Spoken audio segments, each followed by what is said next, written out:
Welcome back to our channel. അപ്പം എല്ലാവർക്കും എൻ്റെ യൂട്യൂബ് ചാനലിലേക്ക് സ്വാഗതം. അപ്പം നമ്മൾ കുറേ ആയി വീഡിയോസൊക്കെ ഇട്ടിട്ടുണ്ടായിരുന്നല്ലേ. അപ്പോൾ കുറച്ച് തിരക്കും കാര്യങ്ങളൊക്കെ ഉണ്ടായിരുന്നു. അപ്പോൾ ഞാൻ നാട്ടിൽ പോയ സമയത്ത് നമ്മുടെ ഒരു സ്ഥലത്തേക്ക് പോയിട്ടുണ്ടായിരുന്നു. എവിടെയാണെന്ന് വെച്ചാൽ നമ്മുടെ വയനാട്ടിലേക്കാണ് കേട്ടോ. അപ്പം വയനാട്ടിൽ ഞാൻ ഇതുവരെ പോവാത്തൊരു എക്സൈറ്റ്മെൻ്റ് ആയിട്ടുള്ള ഒരു സ്ഥലത്തേക്കാണ് ഇപ്പം ഞങ്ങൾ പോകുന്നത്. എവിടത്തേക്കാണ് പോകുന്നതെന്നൊക്കെ വീഡിയോയിൽ ഡീറ്റെയിൽ ആയിട്ട് ഞാൻ കാണിക്കുന്നുണ്ട്. അപ്പോൾ നമുക്ക് വീഡിയോ സ്റ്റാർട്ട് ചെയ്യാം അല്ലേ. അപ്പോൾ ഫസ്റ്റ് നമ്മൾ പോയ സ്ഥലം വെച്ചാൽ 90 കണ്ടി എന്ന് പറയുന്ന സ്ഥലത്തേക്കാണ്. അപ്പോൾ അടിപൊളി സ്ഥലമാണ്. അപ്പോൾ നമുക്ക് വീഡിയോ കാണാം. അപ്പോൾ ഇത് 2 സ്പോട്ടായിട്ടാണ് കേട്ടോ വരുന്നത്. അപ്പം ഞങ്ങൾ താഴെയുള്ള ഒരു സ്പോട്ടിലേക്കാണ് വരുന്നത്. അപ്പോൾ ഒരു മുകളിലും താഴെയായിട്ടാണ് ഈ സ്പോട്ട് വരുന്നത്. അപ്പോൾ എന്താ പറയുക, ഈ ജീപ്പിൽ കയറുന്ന സമയത്ത് നമ്മളൊരു ഫീ കൊടുത്തിട്ട് വേണം ജീപ്പിൽ കയറാൻ വേണ്ടിയിട്ട്. ഇപ്പം ഞങ്ങൾ 4 പേരായിട്ടാണ് ഞങ്ങൾ അവിടത്തേക്ക് പോയിട്ടുണ്ടായിരുന്നത് കേട്ടോ. അപ്പോൾ ഇതാണ് ഫസ്റ്റ് സ്പോട്ട് വരുന്നത്. അപ്പോൾ ഇവിടുത്തെ ഇതിൻ്റെ ഉള്ളിൽ കയറുമ്പോൾ തന്നെ വേറൊരു ഫീയും കൂടി കൊടുക്കാനുണ്ടായിരുന്നു കേട്ടോ. പിന്നെ പറയുകയാണെന്ന് വെച്ചാൽ ഒരു കാടിൻ്റെ ഉള്ളിലേക്കാണ് സത്യം പറഞ്ഞാൽ നമ്മൾ പോകുന്നത്. അവിടെയാണ് ഓരോരോ ഗെയിംസും കാര്യങ്ങളും ഒക്കെ ഉണ്ടായിരുന്നത്. ഫസ്റ്റ് തന്നെ നമ്മൾ ഗ്ലാസ് ബ്രിഡ്ജിലേക്കാണ് ഞങ്ങൾ പോയിട്ടുണ്ടായിരുന്നത് കേട്ടോ. സത്യം പറഞ്ഞാൽ ഞാൻ ഫസ്റ്റ് ടൈമാണ് ഈ ഗ്ലാസ് ബ്രിഡ്ജ് കാണുന്നത് തന്നെ. വയനാട്ടിൽ ഇങ്ങനെയുള്ളൊരു സ്ഥലം ഉണ്ടെന്ന് തന്നെ എനിക്ക് അറിയില്ലായിരുന്നു കേട്ടോ. അങ്ങനെ ഞങ്ങൾ ഗ്ലാസ് ബ്രിഡ്ജിലൊക്കെ എല്ലാവരും കയറിയിട്ടൊക്കെ ഉണ്ടായിരുന്നു. സത്യം പറഞ്ഞാൽ ഒരു പേടി ഉണ്ടായിരുന്നു കേട്ടോ. കാരണം വെച്ചാൽ താഴോട്ടൊക്കെ നോക്കുന്ന സമയത്ത് ഗ്ലാസ്സിൽ പൊട്ടിപ്പോവോ ഇല്ലയോ ഒന്നും അറിയില്ല. അങ്ങനെ ഞങ്ങൾ കയറിയൊക്കെ ചെയ്തിട്ടുണ്ട്. നല്ലൊരു എന്താ പറയുക, ഒരു എക്സൈറ്റ്മെൻ്റ് ആയിട്ട് തന്നെയാണ് എനിക്ക് തോന്നിയിട്ടുണ്ടായിരുന്നത്. പിന്നെ കുറേ ഗെയിംസും കാര്യങ്ങളും അങ്ങനെയൊക്കെ ഉണ്ടായിരുന്നു. അപ്പോൾ ഇതൊക്കെ നമ്മൾ ഫീ കൊടുക്കണം. നമ്മൾ ഇതിലൊക്കെ കയറുന്ന സമയത്ത് തന്നെ കുറച്ച് നമുക്ക് ഫ്രീ ആയിട്ടുള്ള ഗെയിംസും കാര്യങ്ങളൊക്കെ ഉണ്ടായിരുന്നു കേട്ടോ. അപ്പോൾ ഞങ്ങൾ എല്ലാവരും നന്നായിട്ട് എൻജോയ് ചെയ്തിട്ടുള്ള കാര്യങ്ങളൊക്കെയാണ് ഇവിടെ വന്നതിന് സമയമായിരുന്നു കേട്ടോ. ശരിക്കും പറഞ്ഞാൽ എനിക്ക് ഭയങ്കര ഇഷ്ടപ്പെട്ടിട്ടുണ്ടായിരുന്നു. വയനാട്ടിൽ പറയാനാണെങ്കിൽ തന്നെ നമുക്കൊരു ടൈം തരും. ആ ടൈമിനുള്ളിൽ നമ്മൾ ഇത് ഫുള്ളായിട്ട് ചുറ്റിക്കണ്ട് അതിൽ ഗെയിംസിലൊക്കെ നമുക്ക് ചെയ്യണമെങ്കിൽ അതൊക്കെ ചെയ്തതിന് ശേഷം ആ ടൈമിനുള്ളിൽ നമ്മൾ ഇത് ഇവിടെ നിന്ന് ഇറങ്ങിക്കൊള്ളണം കേട്ടോ. അപ്പോൾ അങ്ങനത്തെ ചെറിയൊരു പ്രശ്നം മാത്രമേ ഉണ്ടായിരുന്നുള്ളൂ.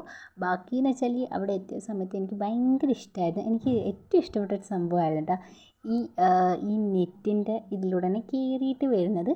അപ്പോൾ ഇതും അടിപൊളിയായിരുന്നു കേട്ടോ. നമ്മൾ ഇവിടെ നിന്ന് തൊട്ടിട്ട് ആ മരത്തിൻ്റെ അറ്റം വരെ നമ്മൾ നടന്നിട്ട് പോകണം. അപ്പോൾ പേടിയുള്ളവർ ഇവിടെ കയറിയിട്ടൊന്നും ഉണ്ടായിരുന്നില്ല. അപ്പോൾ ഞാനും ബ്രദറും കൂടിയിട്ട് കയറിയിട്ടുണ്ടായിരുന്നു. ഹസ്ബൻഡും പിന്നെ അതിൻ്റെ സിസ്റ്ററും കൂടിയിട്ട് ഒഴിഞ്ഞു മാറുകയാണ് ചെയ്തിട്ടുണ്ടായത് കേട്ടോ. പക്ഷേ ഞങ്ങൾ 2 പേരും കൂടിയിട്ട് ഏതിലൊക്കെ കയറാൻ പറ്റുമോ അതിലൊക്കെ ഞങ്ങൾ 2 പേരും കൂടിയിട്ട് കയറിയിട്ട് നിന്നിട്ടുണ്ടായിരുന്നു.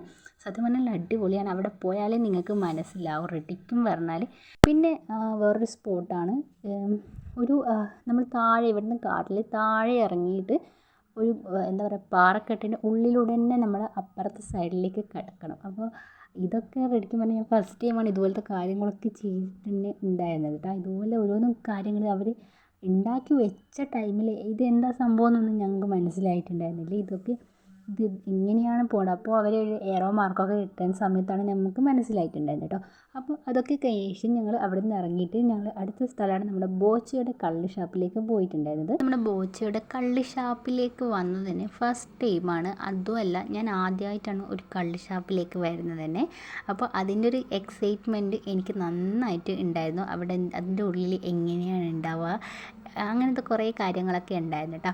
അപ്പോൾ ഈ നാട്ടിൽ വന്നിട്ട് നമ്മുടെ ബോച്ചയുടെ കള്ള് ഷാപ്പ് കയറാത്ത അതെന്തായാലും മിസ് ചെയ്യാത്തൊരു കാര്യം കൂടിയാണ്. അതുകൊണ്ട് മാത്രമാണ് നമ്മൾ ഈ കള്ള് ഷാപ്പിലേക്ക് കയറിയിട്ടൊക്കെ ഉണ്ടായത് കേട്ടോ. അപ്പോൾ അവിടുത്തെ കള്ളൊക്കെ കുറച്ച് അടിപൊളി തന്നെയാണ്. അപ്പോൾ അധികം സ്ട്രോങ് അല്ലാത്ത കള്ളാണ് കേട്ടോ ഞങ്ങൾ വാങ്ങിയിട്ടൊക്കെ ഉണ്ടായിരുന്നത്. പിന്നെ നമ്മുടെ പോത്തും കാല് അത് ഞാൻ ഫസ്റ്റ് ടൈമാണ് ഈ സംഭവം ഈ പോത്തും കാലൊക്കെ കഴിക്കുന്നത് തന്നെ. അടിപൊളിയെന്ന് വെച്ചാൽ അടിപൊളിയായിരുന്നു കേട്ടോ ഈ സംഭവം കഴിച്ചപ്പോൾ തന്നെ. കള്ള് കുടിച്ചിട്ടുണ്ടെങ്കിൽ പക്ഷേ ഇതുപോലത്തെ സാധനങ്ങൾക്ക് പോത്തും കല്ലൊന്നും കഴിച്ചിട്ടുണ്ടായിരുന്നില്ല. എനിക്ക് ഭയങ്കര ഇഷ്ടപ്പെട്ടിട്ടുണ്ടായിരുന്നു കേട്ടോ. അതിൻ്റെ മുകളിൽ നിന്ന് കഴിക്കാൻ പറ്റുന്ന അത്രയും ഞങ്ങൾ കഴിച്ചിട്ടുണ്ടായിരുന്നു. പിന്നെ ഞങ്ങൾ അവിടെ നിന്ന് അതൊക്കെ കഴിഞ്ഞ ശേഷം ഞങ്ങൾ പുറത്തേക്ക് ഇറങ്ങിയിട്ടുണ്ടായിരുന്നു. പിന്നെ നമ്മുടെ നാട്ടിലേക്കാണ് തിരിച്ച് വന്നിട്ടുണ്ടായിരുന്നത്. നമ്മുടെ തലശ്ശേരി ബീച്ചിലാണ് കേട്ടോ. അപ്പോൾ അപ്പോഴത്തേക്കൊരു രാത്രി അങ്ങനെയൊക്കെ ആയിട്ടുണ്ടായിരുന്നു. കുറച്ച് ടൈം അവിടെ തന്നെ സ്പെൻഡ് ചെയ്തിട്ടുണ്ടായിരുന്നു കേട്ടോ. അപ്പോൾ നമ്മുടെ വീഡിയോ ഇത്രയേ ഉള്ളൂ. നമ്മൾ കുറച്ച് നീട്ടാതെയാണ് ഈ വീഡിയോ കാണിച്ചിട്ടുണ്ടായിരുന്നത് തന്നെ. അപ്പോൾ നിങ്ങൾക്ക് ഈ വീഡിയോ ഇഷ്ടമുണ്ടെങ്കിൽ ലൈക്കും ഷെയറും സബ്സ്ക്രൈബും കൂടെ ചെയ്യുക. അപ്പോൾ ടാറ്റാ, ബൈ ബൈ.